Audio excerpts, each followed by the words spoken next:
আশুলিয়ায় জাতীয় সংসদ নির্বাচনকে ঘিরে নাশকতার পরিকল্পনা নস্যাৎ করেছে যৌথ বাহিনী।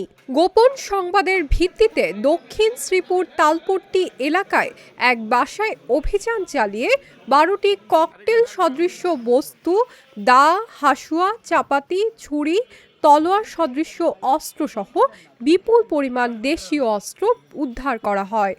এই ঘটনায় ঢাকা জেলা যুবদলের সাবেক যুগ্ম সাধারণ সম্পাদক জাহাঙ্গীর আলম মণ্ডল সহ 3 জনকে আটক করা হয়েছে।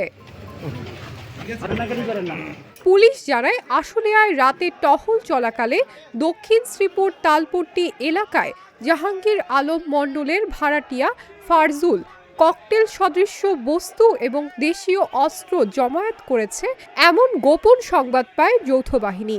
এর প্রেক্ষিতে ফারজুলের ভাড়া বাসায় অভিযান চালায় যৌথ বাহিনী।